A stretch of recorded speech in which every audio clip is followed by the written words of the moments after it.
बिस्मिल्लाहिर्रहमानिर्रहीम। अस्सलाम वालेकुम। फैसल अब्बासी हाज़िर खिदमत है। इमरान खान के लॉन्ग मार्च का तीसरा रोज़ और तीसरे रोज़ इंतहाई अफसोसनाक वाक़या पेश आया। ये वाक़या भी पाकिस्तानियों के साथ साथ पाकिस्तान भर की और पाकिस्तान से बाहर जो सहाफ़ी कम्युनिटी है उस पर एक क़यामत की तरह टूटा है। सदफ़ नईम जो एक निजी टेलीविज़न चैनल के साथ वाबस्ता थी, उनका जो सहाफ़ती करियर है उसमें पिछले 10-12 साल से वो इसी चैनल के साथ खिदमात सर अंजाम दे रही थीं। अपनी शख्सियत में वो बहुत वर्सटाइल समझी जाती थीं। वो एंकर भी थीं, रिपोर्टर भी थीं और इसके साथ साथ जो दीगर मामलात हैं, दीगर उमूर वो भी सर अंजाम देती थी चैनल से मुताल्लिक़ा जो थे। सदफ़ नईम इमरान खान के कंटेनर के नीचे आ गईं। वो कंटेनर जिसके ऊपर इमरान खान उनके साथ पाकिस्तान तहरीक इंसाफ की क़यादत सवार थी और सदफ़ उस कंटेनर के नीचे कुचली गईं। जितना मेरा नॉलेज है, मेरा इल्म है, उसके मुताबिक सदफ़ नईम पाकिस्तान की पहली ख़ातून शहीद सहाफ़ी हैं।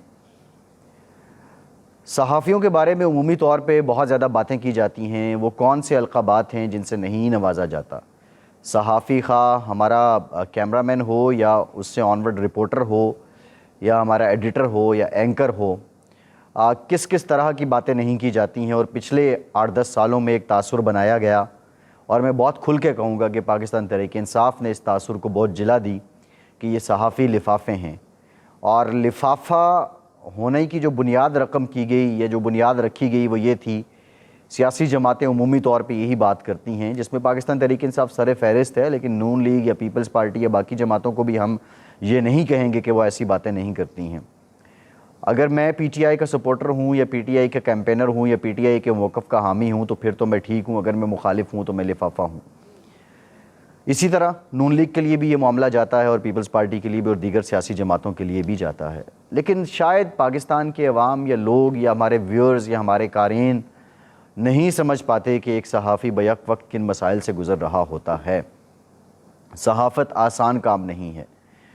पाकिस्तान में ट्रेनिंग इस तरह होती है हमारी कि जो असाइनमेंट हमें दे दी जाती है उससे अफजल फिर कुछ भी नहीं होता। ये रोज़ का मामूल है कि सहाफ़ी अपने बीमार बच्चों को घर में छोड़ के अपने काम पे आ जाते हैं।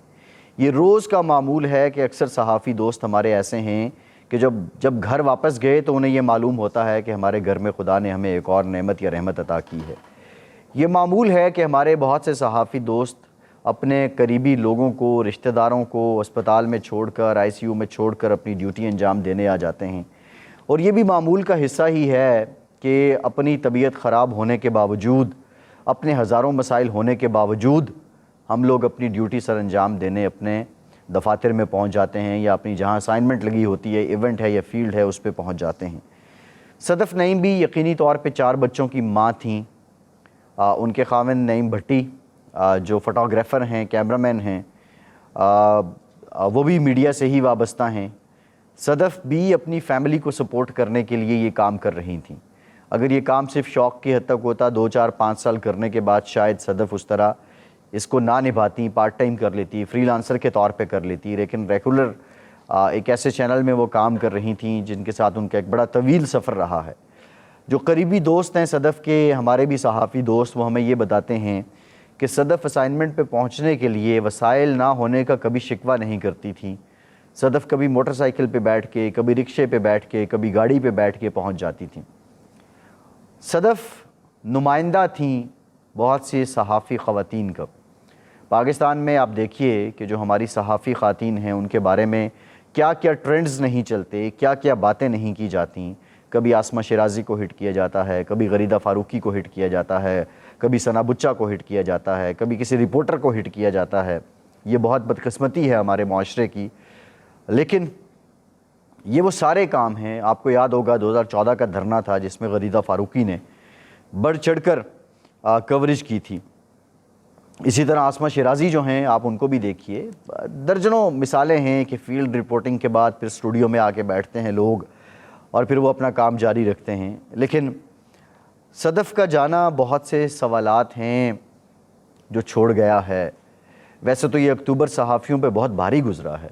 पहले अरशद शरीफ के जाने की ख़बर सुनी, फिर फवाद खुर्शीद के जाने की ख़बर सुनी, फिर इस्लामाबाद प्रेस क्लब के मेंबर थे फ़हीम ज़ुबैर, उनके जाने की ख़बर सुनी, और आज सदफ़ के जाने की ख़बर सुनी। और ये आखिरी 10 दिन तो क़यामत टूटी है हम सहाफ़ियों पे। इतने 4 लोग हमारे जो हमारे इल्म में हैं चले गए। بہت اچھی بات ہے، وزیر اعظم صاحب نے 50 لاکھ روپے امداد کا اعلان کیا اور یہ بھی کہا کہ ضابطے کی کارروائی کے بعد فوری طور پر جو چیک ہے وہ ان کے ورثاء کو دیا جائے۔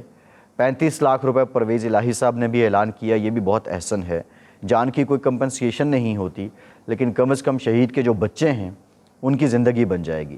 اس بات نے مجھے رلا دیا جو صدف کے شوہر نعیم بٹی کہتے ہیں کہ میری بیٹی نے ٹی وی پر دیکھ کے یہ کہا، یہ لگتی تو ماما ہیں۔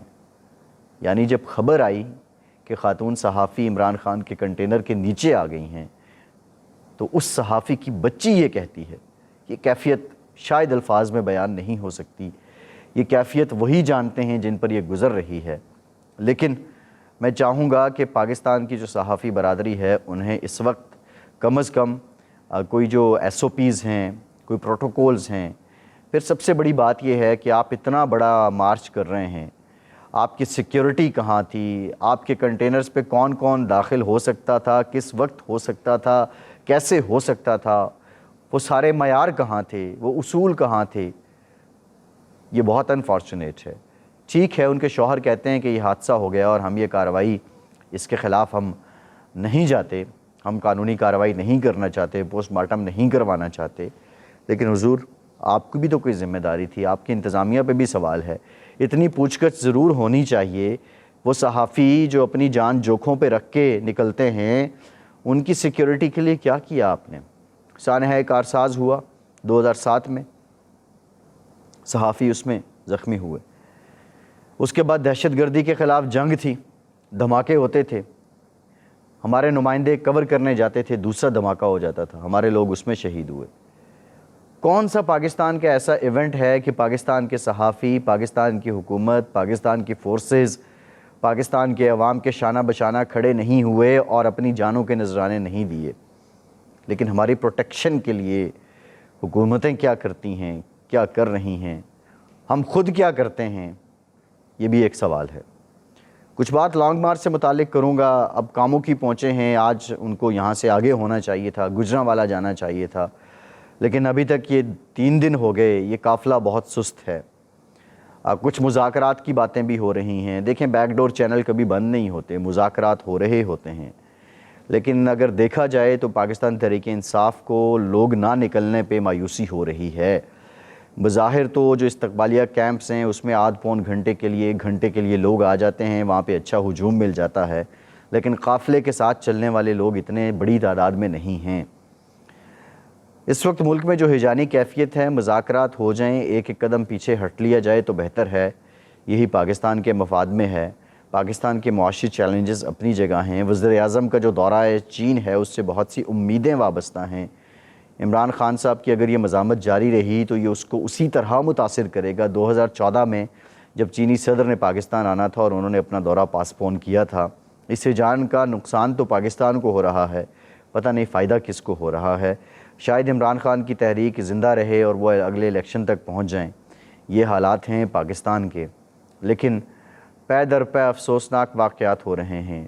آپ یہ دیکھ لیجئے کہ کس طرح ٹویٹر پہ آپ جائیں تو کیا جو ٹرینڈز ہیں وہ چل رہے ہیں، کوئی پتہ نہیں کس کو کیا کہتا ہے، کوئی خونی مارچ کہتا ہے، کوئی پتہ نہیں کلیجہ چبانے والی عورتوں کے ٹرینڈ چلاتا ہے، کوئی کیا کرتا ہے، لیکن دل گرفتہ ہیں ہم۔ آج ہم گریہ کر رہے ہیں، افسوس کر رہے ہیں اپنی ایک کولیگ کے جانے پہ، اور یہ زندگی ہے، سچ ہے، یہ یوں ہی چلتی رہے گی، یہ سیاست بھی یوں ہی چلتی رہے گی، لیکن نقصان پاکستان کا ہو رہا ہے، پاکستانیوں کا ہو رہا ہے۔